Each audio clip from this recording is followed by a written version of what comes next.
আপনারা অবশ্যই কমেন্ট বক্সে বলবেন আপনাদের অনুভূতিটা কি। নাজমুল হাসান শান্ত বাংলাদেশের একমাত্র কিং খান, সাকিব আল হাসানের উপরের খান। সুপ্রিয় দর্শক মন্ডলী, আপনারা কিন্তু জানেন আজকে কিন্তু বাংলাদেশের শেষ খেলা ছিল বাংলাদেশ ভার্সেস আফগানিস্তান।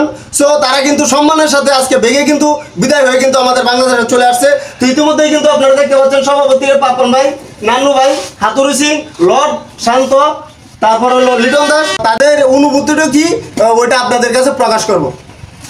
তো সভাপতি পাপন ভাই, তো আপনার অনুভূতিটা কি? আরে অনুভূতি সব দোষ আমার। আমি পাপন যদি সরে যাইতাম তাহলে বিশ্বকাপ তার হাতে হইল। এ পাপন সবাই আমার জুতা বাইরে বিদায় করুন। নান্নু ভাই, আপনি যে এই টিমটাকে যে আপনি বিশ্বকাপ খেলার জন্য পাঠাইছেন, আপনার কি মনে হয় যে এই টিম নিয়ে কি বিশ্বকাপ কি খেলতে পারবো? আসলে বিমানটা রাখতে মানুষের নানান ধরনের নানান কথা বলতেছে। একটু অধীর করতেছে। আসলে আপনার বিশাল একটা লজ্জিত।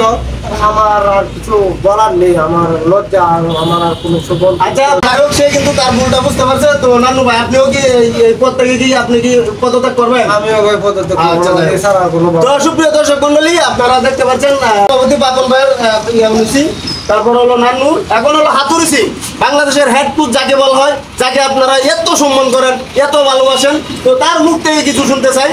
তো হাতুড়ি সিং, আপনি যে এই টিম নিয়ে যে বিশ্বকাপ খেলতে গেছিলেন, তো আপনার অনুভূতিটা কিরকম হয়েছে? আপনি কি বিশ্বকাপ আনতে পারবেন না চার কাপ আনতে পারবেন? বিশ্বকাপ আনার মতো কোনো কলা কৌশল নাই। সেইটা সবটা যদি মনে হয় থেকে দিব বাংলাদেশ বাংলাদেশ সাথে আমরা জুতার মালা তারা রেডি করে রাখছে। বিমানকে নাম লিখে পড়াই তো বড় কথা। এটা আপনি জানেন? এটা আমি জানি। আমি খুব কষ্ট পাইছি, অনেক কষ্ট পাইছি। দেশে খেলতাম গেছিলাম, এখন বাংলাদেশে আইছি। বিমানকে নাম চাওয়া ছিল, আমার জুতার মালা পড়াইছে। আমি খুব লজ্জিত। নাজমুল হাসান শান্ত বাংলাদেশের একমাত্র কিং খান, সাকিব আল হাসানের উপরের খান, সেই হলো লর্ড নাজমুল হাসান শান্ত। সে কিন্তু বাংলাদেশের বিখ্যাত এক অধিনায়ক। তো এখন কিন্তু আমরা এই শান্তর কাছে কিন্তু কিছু প্রশ্ন করবো। তো আপনি যে বিশ্বকাপ খেলতে গেছিলেন, আপনি কি জানেন যে আমার যোগ্যতা হয়েছে অধিনায়ক? আপনি কি এটা কোনো সময় অনুভব করছেন?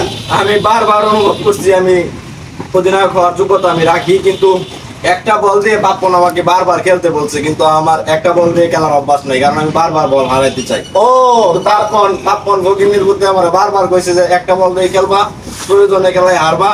এই ভগিনীর বুদ্ধার লাগে আমি দেশের জন্য কিছু করতে পারতেছি না। লিটন দাস, আপনি যে বিশ্বকাপ খেলতে গেছিলেন, তো আপনার ভিতরে কিরকম অনুভূতি? যে আপনি কি ওটা কি কোনো সময় অনুভব করতে পারছেন যে আমি বিশ্বকাপে গিয়ে একটা সেঞ্চুরি করবো বা 2টা 50 করবো, বা এরকম কোনো আকাঙ্ক্ষা ছিল যে আপনি বিশ্বকাপ নিয়ে বাংলাদেশে আসতে পারবেন? হ্যাঁ, অবশ্যই ছিল।